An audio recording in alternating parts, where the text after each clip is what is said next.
Hey guys, subscribe for daily content. And if you're shopping for gear, make sure you check out the description for the newest items at some of the very best online retailers. There's also links for some of the items that I personally recommend. Thanks! What's going on YouTube? Metal Complex here, and today I've got another interesting knife review / knife overview to share with you guys. This is the Berg Blades Sweeney's. If you are familiar with Berg Blades, you're probably familiar with their models.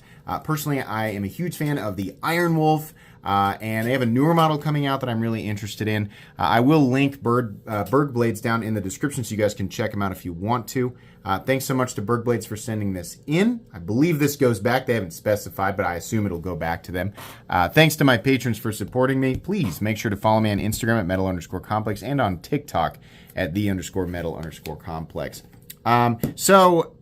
This was part of a 60-piece run, but if I'm not mistaken, this is not the first time they've done the Sweeney's, so that doesn't mean necessarily that it's gone forever. That just means there were 60 pieces in this current run. I just looked at the website, and they have a couple variations of this left, but this base or plain model is gone for the time being. There's no reason to think that in the future they won't do another run of these, right? So still worth talking about for sure. Who is the OEM? It's Riot. The blade steel is 20 CV, which is interesting because I feel like Riot is always working with M390. Now they generally do a good job with their M390. I believe they hit it between 60 and 61.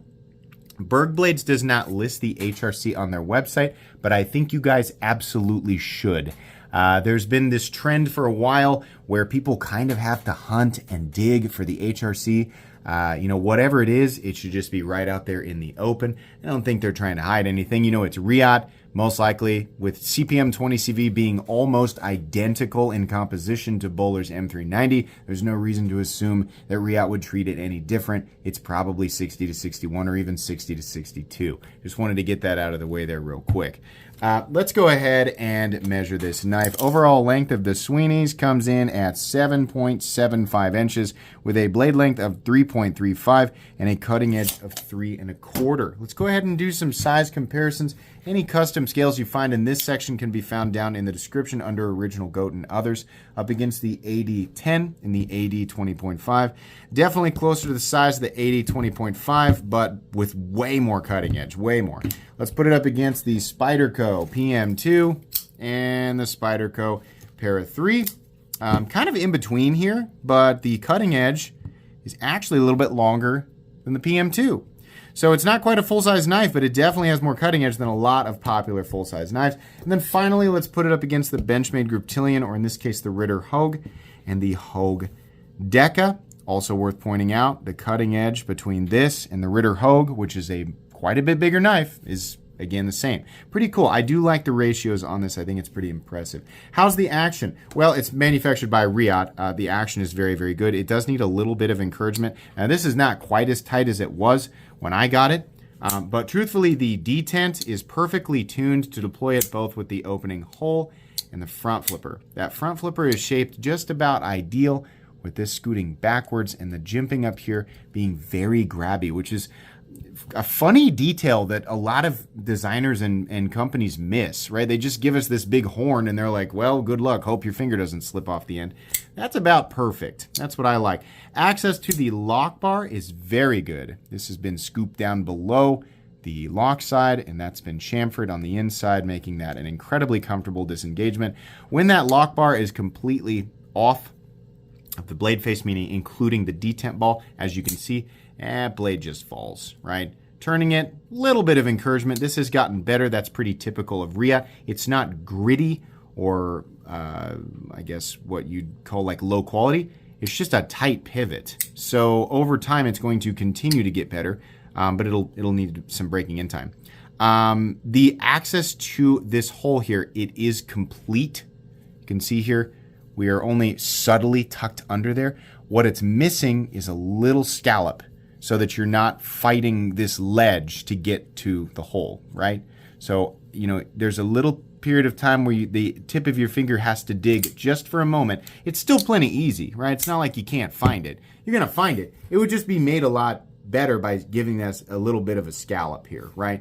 It either needs to be way under it which I don't think that needs to be the case, or we need just a little bit of a scallop there to make it ideal, right? It's good the way that it is, but to make it ideal a little bit better. So yeah, but the action cell's very good. Runs on bearings is about what you'd expect. Riot doesn't really ever miss in that department.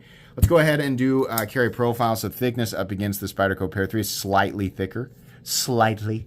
Length and height up against the PM2 and Pair 3. This is an easy object to carry because of its slender profile. Despite being slightly thicker, it is almost exactly the same overall close length as the Para 3, nowhere near as tall. Sticking this thing in your pocket, it doesn't feel anything close to what I would consider to be a large knife. It's just funny how much blade you get, for the amount of knife that you're carrying it in your pocket. So what do we have for materials here? Like I said, we have CPM 20 CV. In fact, I'll just let you look at the box here so you can see. CPM 20 CV, they list this as full titanium dark sandblast / stonewash blast. So there you go. And then we have titanium backspacer and titanium pocket clip. On the inside, there is a little bit of milling for weight reduction, so that's nice. The weight on the Sweeneys is, come on now, here we go. Not bad at all. 3.7 ounces for 3.35 inches of blade is not a perfect ratio, but I think it's pretty darn good. The balance is a little bit back from the pivot, but honestly, with this thing closed up being this size, I really don't care. This feels, it honestly feels like I'm just carrying a regular pocket knife. It doesn't feel like I'm carrying something that I'm constantly aware of because it's cumbersome or so small, compact, and lightweight that I might forget it was in my pocket. It just feels like carrying a pocket knife, and that's good. That's what I want, right? That's the sweet spot. Let's go ahead and get out my tools for a hardware check. As per usual, my tools are very inexpensive and very recommendable. You can find them right down in the section of my description that talks about the tools I use on this channel. So we have a, almost certainly, T8 across the board. That pivot screw is almost invisible because it's flush and the same exact same finish as the surrounding materials. We have T8 for the body screws. This pocket clip screw is hidden and underneath the backspacer, underneath the scale, and goes in from this side, which is cool. It gives it a nice look. You'll also notice that the screws only go through and the threads stop within the titanium scales, and that means there are only 2 screws and the pivot screws to take out, which is really cool. Some people say, well, you're threading into the titanium, right? And not within barrels in the backspacer or something like that. Oftentimes people forget that those threads are within a titanium spacer. And what's the problem with that? Well, people say, if you screw up the threads in the titanium, then you're out the entire piece of titanium. Okay, how common is that? It's unbelievably rare. That almost never happens. It's perfectly fine. These are, instead of 2 shorter screws, instead of 4 shorter screws, it's 2 longer screws. And you don't have to look at the fastener heads on this side, which is pretty cool. I would have done that reverse. I would have put the heads over here and these over here. Either way, though, the finish is so consistent, it doesn't matter. And honestly, this is really just an added benefit when you're disassembling the knife. It's incredibly unlikely, as long as you're careful, that you're going to mess up the threads into the titanium. And the total number of disassembly steps is smaller, and you have less hardware to worry about flying off your table. So honestly, I'm okay with that. And given the fact that, or coupled with the fact that we have larger fastener heads, right, not smaller than T8, it's just that much easier. So this is going to be a real friendly knife to take apart and put back together. And it's Riot tolerances, so you can always expect the thing to go back together the same way. Let's go ahead and measure the blade stock thickness here.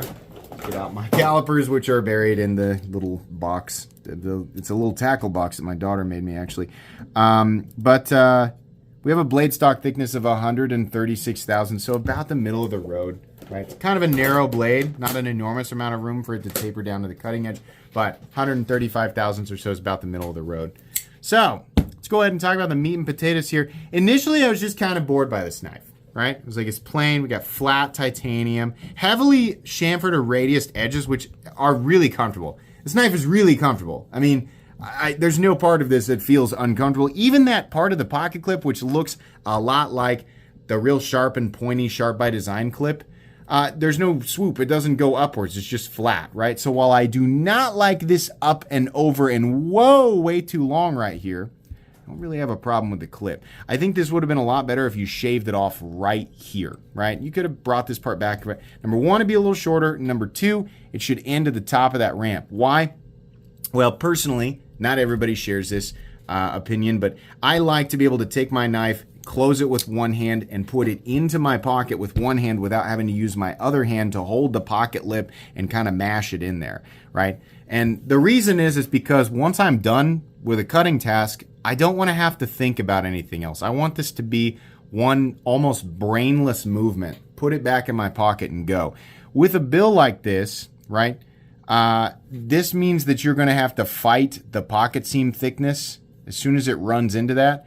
With this, with it being right beside that ramp, when you push, the pocket clip should rise to meet it because it's sort of running into this rounded, ramped edge. And this is just a ledge. So it either magically slips under it if the pant material is thin enough, or if you're wearing jeans or something with thicker material, it just mashes into it, which means the pocket clip goes, or the pocket, the surrounding pocket area just kind of mashes. You got to hold it, push this so that the clip goes over it. So I'd like that. But in terms of ergonomics, though, the clip is short enough. It's right there at the 50% line, right? There's nothing going up into my hand. And when I'm choked up behind the blade, same thing. It's actually even more comfortable. So, for comfort, fine. In and out of the pocket, a little bit of a frustration, but that shouldn't really be a deal breaker. They have different versions of this. They have versions of it with scales. So they have I think I saw one was like Arctic carbon fiber, and that overlay that they nest into the frame. It does go over the frame lock. So this is the base version, the only one with an entirely exposed frame lock to my knowledge. The other versions, which do cost more money, have some interesting overlays or inlays, however you want to say that, to add a little bit more character. I would like to see some of these with a texture pattern somewhere. It doesn't have to be crosshatch, I mean, it would be neat to see like a little outlined area here, almost creating a flat area, faux bolster look, and then you have an outlined area here, and you get a little diagonal texturing or vertical texturing or horizontal, whatever. You could do whatever you want. I think that would be really, really neat. This is very, very plain Jane, and some people love that. And I think that's fine that we have this as an option, but I would love to see a little bit another option with a little bit of texturing in there. I think that would be really, really cool. I do love that you have different scale and inlay options. I think that's nice. The blade, super duper straightforward, but again, I feel like this was the intention of this knife, to just be kind of straightforward. A lot of people like to carry really straightforward knives like this, and that's fine. I like it when there's a little bit of design personality, and in some ways this has some personality, and in other ways it doesn't. Like they do, is it the Golem, and then they do is it the Butcher? I can't remember, but those knives I know immediately. I'm like, that's Berg blades, because there's obvious personality in them. The Iron Wolf, you could argue, well, your favorite model is it looks like a knife, I gravitated towards that one because of the size of it. I really liked the fact that it was like everything that I kind of wanted. This was a long time ago, and I've picked it up since then, but it had that kind of XM24 vibe without being an XM24 that I really, really enjoyed, and it was obviously more obtainable and for much less money. But I think there's plenty of a reason to enjoy this. It seems like a design that I've seen many, many times. And I think that might be why I want a little bit more going on, maybe some options for texturing, because I think it has the potential to have a lot of personality, and this base version just doesn't have a lot there. But that is super subjective. It depends on who you are and what you're after. Berg Blades logo right there. We have a long, slender drop point or spear point blade. Nothing on the other side. I do like that the hardware is flush. I think that's really great. I think it adds to the comfort of it. There's not really a whole lot going on here. I also appreciate that there's absolutely no lanyard hole or lanyard bar. The few people who still attach lanyards to their knives might be disappointed, but the vast majority, or the entire rest of the knife world, won't care, and you don't have to look at it, right? That being said, they probably could add a little space there for just the few people who want to do it. I don't normally go to bat for lanyard folks, but there's always a way to include it without taking away from aesthetically what you appreciate about it, right? Pocket clip can only be mounted for right-handed carry, no left-hand option, which is a bummer. I wish there was always a left-handed option. I'm right-handed, but I understand that it's got to be frustrating to be a left-handed person in this knife world. You do have a steel lock bar insert that doubles as the over travel stop. That's what we expect. The the stop pin is actually attached to the blade, and it rides on little channels that are carved out on either side of the titanium frame, which means you have 2 points of contact, left and right of the frame, instead of your typical one. Actually, that's a bad example. That one has the same exact thing, the Spyderco, right? No, this is fine. There's nothing wrong with it, but it's just a single point of contact. So I've found that knives that have, like 2 points of contact, it's better. It's easier to get the smoothness that you want, center the blade, and still have it lock out completely and totally solid, right? It's just not as wiggly. Not always, but in cases with like knives that are made by Riot, that's definitely the case, right? So no blade play up, down, left, or right. No, lock slip or anything like that. No lock stick at all. No pivot lash. Smooth and consistent in here. Not a bump or a lump or a grit or anything to speak of. And a nice clicky detent with perfect centering. It's really nice. No detent lash or anything like that.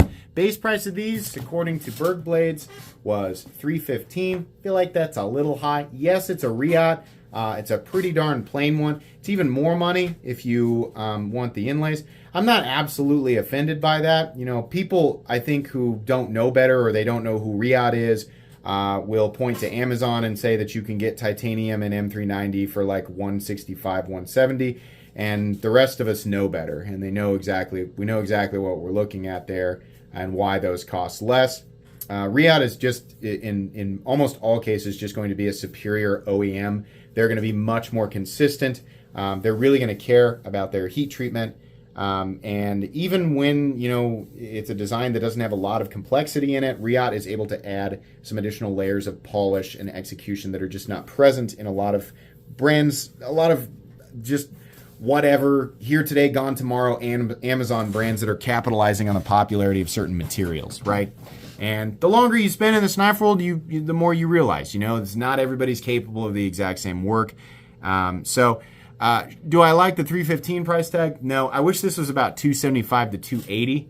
That's not too far off. But it is made well. If you like the look of this, you're going to get it and go, yeah, this is made super well, right?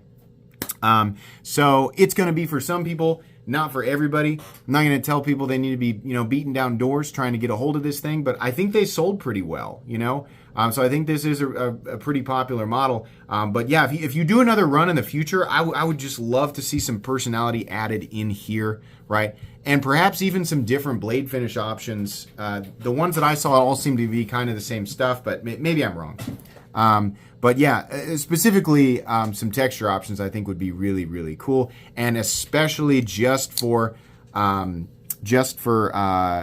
quality of life, a little scallop here, just to make access to that opening hole slightly easier from both the reverse flick method and the thumb flick method, which you clearly are able to do. But the Sweeney's is definitely less boring than I had originally judged it for, right? I'm not ready to, shout its name on the mountaintops, but it's fine. If you like how it looks, I think you'll enjoy the knife. That's going to be pretty much it, guys. I threw my card. I don't know where it is. Please oh, here it is. I'm sorry. Please make sure to follow me on Instagram at metal_complex and on TikTok at _metal_complex. If you enjoyed this video, leave a like. If you'd like to check out my other content, I do, of course, have lots of videos of knives that are either expensive or inexpensive that I do or don't like, so check those out. And if you enjoy all my content, go ahead and click on that Metal Complex logo right there and subscribe because there's definitely more coming. Thanks again for watching, everybody, and have a great day.